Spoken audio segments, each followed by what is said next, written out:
So I think it's about that time. We on our way to the hospital.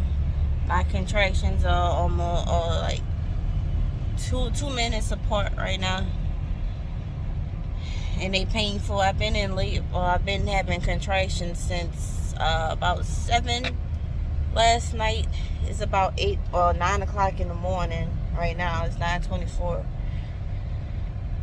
So we're on our way to the hospital. I don't know if I'm dilated. I don't know if I had ever dilated because he never checked. But I guess we'll see when I get there if I'm dilated, how far I'm dilated, and all that. And once we get there, I will come back and let y'all know everything. All right, y'all. We are in the room. I'm being monitored. I'm only 3 centimeters dilated. I thought it would have been way more than that. Like, I thought it was at least like 4 or 5, maybe 6, because of the amount of pain. Like, it hurt so bad. I know I said I wasn't going to do an epidural, but I don't know.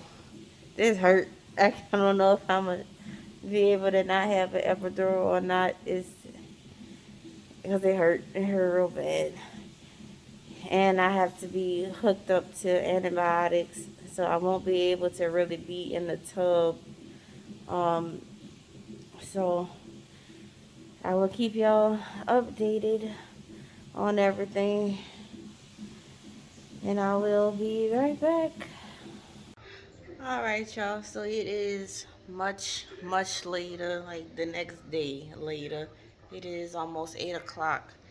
Um, I'm so upset with myself. I did, like, the whole video did not go as planned because I did not have time to do anything. Like, he came so quickly. We got here at like 9, and like he's just, everything just started moving real fast, and I didn't get a chance to set up the camera. I didn't get a chance to do anything. So I didn't get a chance to film it. So I figured just talking about it would be just as good, maybe. I don't know, hopefully. But so from the beginning, we got here at 9, almost at like 9:30. We got here maybe in the morning, and first I had to sit in the ER, wait for them to come down to get me. I was sitting there having contractions. My contractions were 2 minutes apart. Um, they started getting more and more intense once we actually got to the parking lot of the hospital.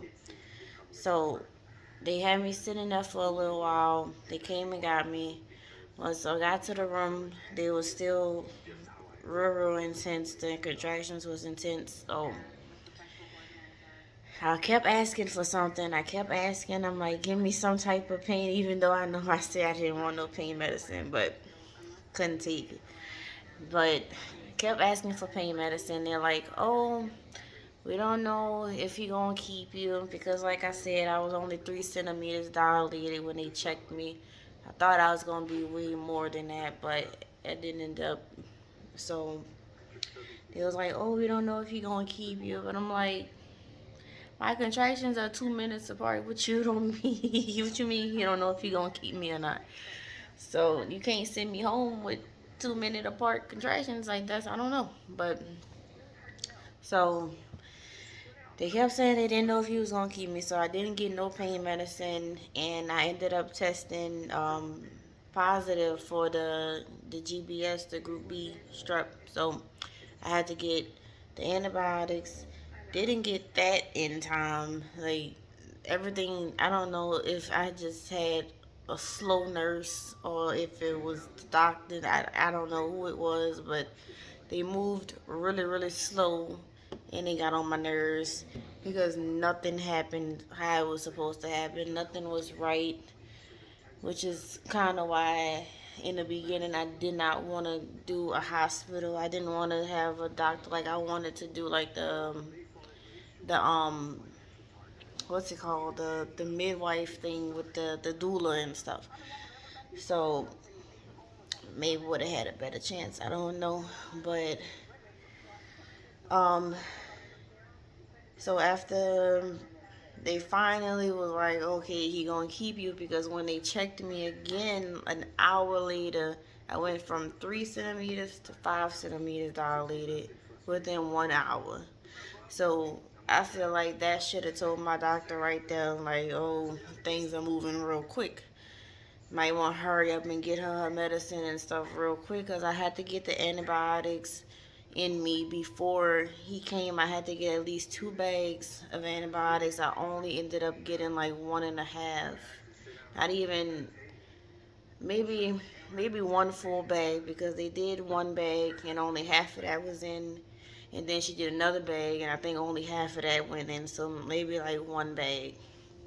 So by the time I got to 5 centimeters dilated, I'm still in pain, still no pain medicine. I'm begging for it at this point. I'm like, please give me something, like give me some type of pain medicine. So maybe like 30, 40 minutes later, I'm feeling the need to push. After they checked and said I was 5 centimeters, I'm feeling the need to push. So I'm like, okay, I gotta push. Like I need some medicine. What's going on? All right, y'all. My bad. Like a bunch of people just came in and out of the room, so they finally gone. So forgot what I was saying. So okay, I'm about 5 centimeters dilated. Well, when they checked me, I was 5 centimeters dilated. About 30, 40 minutes later, I'm feeling the urge to push. No medicine, like I said. And at this point, I guess it was a good thing that I didn't have the camera on, because, like, all modesty just, like, went out the window. I didn't care who saw what. I had this just the gown on, like, and if you was in there, you was gonna see everything. Daniel kept trying to cover me up, and I'm like, I'm in pain. Get this off of me. I don't want nothing on me. Get it off. So that probably was a good thing, because I'm not that good at editing, and I don't know how to like blur stuff out. And they had a bunch of people coming in and out, so um, they checked me again after the 30, 40 minutes. I was 8 to 9 centimeters dilated within 40 minutes, something like that. Um, So I was in a whole lot of pain, like a lot. Like my doctor didn't even get a chance to deliver him, because after that, after they checked me, I was 8 to 9 centimeters. Literally, like 5 minutes later, I was ready to push. I was ready to push, get him out, because it was like I don't even know why they be like, just wait, just hold on. Like, no, I can't hold on. Like, once you feel that urge to push, that's it. Like, you can't do nothing else but push. So I was just pushing him out. I had then pulled Daniel like basically on top of me, because he was standing right here, and I'm like, I just pulled him. Like, I couldn't do nothing else. I was in so much pain. So by the time they got in there, they hear me screaming and howling to the top of my lungs. Like I was screaming. Like I've never screamed like that in pain before a day in my life. Like that was the worst pain ever. Never got a chance to get on no type of pain medication, nothing. She kept saying, "Oh, I'm gonna give you something for pain," and she just never did. And like I said, I had a bad nurse. That was my first time ever having a bad nurse. Never with all of them have I had a bad nurse. Like that was the first time, because usually they on it. Like they on top of everything. They on top of your antibiotics. They on top of your pain medication. Like they on top of everything. She just. All right, y'all. That was the person to do his hearing test. Um, I'll talk more on that later. But like I was saying, I just had a bad nurse, and I don't know, it's just aggravating, because I had to go through all that pain because you slow. She was slow with doing everything, and it was just aggravating. But like I said, by the time I was, I think I was, she said about 8 to 9 centimeters. Literally, a couple minutes later, I was pushing him out, and it was so painful. It was so painful, which is what I wanted. It was like in the beginning, I said I didn't want an epidural because of my back, like it hurts my back. But oh, he woke up.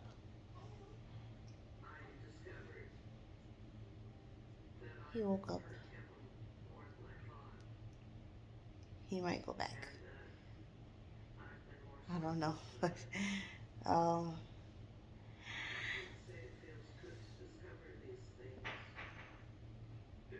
but by the time the doctor came in there, he was on the phone. But I was already. He was sitting on my chest because they was telling me to just hold on, wait, and I couldn't because once you go through all that pain, like once you pushing, that's it. Like there's no stopping the push. I don't know. I don't understand why they try to tell you that, but there was no stopping that push. It was the nurse that I had been having and another nurse. She must have heard me screaming to the top of my lungs because that's when she came in and she had to she had to help my nurse deliver him, and it was just them two because I was already pushing because I pushed and his head popped out and then the contraction stopped. So it was like, just keep on pushing, keep on pushing. So I pushed one more time and he just came out. Since he was really small, he was only 6 pounds 10 ounces. So thank God he was not huge because if I would have had a big baby with no pain medication, like them people would have heard it. I would have been in so much pain. I was already in pain, but like I think it would have been way worse because I probably would have like ripped and everything else. I did not rip.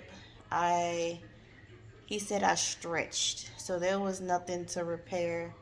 Um, Thank God, like I said, because I had no pain medication, and that just would have been terrible. But all in all, I would do it 10 times over.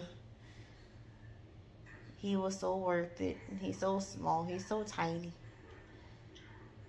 Oh my, but he's the biggest boy that I had because DJ and Dylan were, they were 6 pounds, but they were like 6'7" and 6'5". He's 6'10", so he's the biggest boy, and Nova was my biggest girl, so she was almost 8 pounds. I have small babies. I don't have big babies, but he is the biggest boy. I'm just thankful he didn't rip me because that would have been, oh my goodness, that would have been worse. But like I said, he was worth it. I'm glad he finally here. I keep on updating y'all throughout the rest of the time that we here.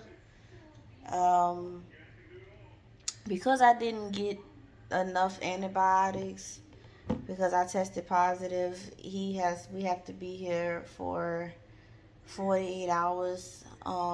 They haven't came to do his 24-hour test and stuff yet. He hasn't gotten his circumcision yet. So, like I said, I will keep updating y'all on everything while we still here and when we go home. So, I guess once he come back from all of his other tests, I'll update y'all. We'll be back. Alright, y'all, we about to go home. Baby boy passed all his tests. I'm tired. They don't let you get no sleep in the hospitals, like at all. They come in and out like every 2 to 3 hours. They come in and out, checking on me, checking on him. So I'm tired. I'm ready to go. Like I said, he passed all his tests. Everything's fine. Just ready to go. Ready to meet his siblings. I already know they gonna fall in love with him. They gonna spoil him like they did Nova. Or like they do Nova. They still spoil Nova. But, guess we'll see y'all when we get home.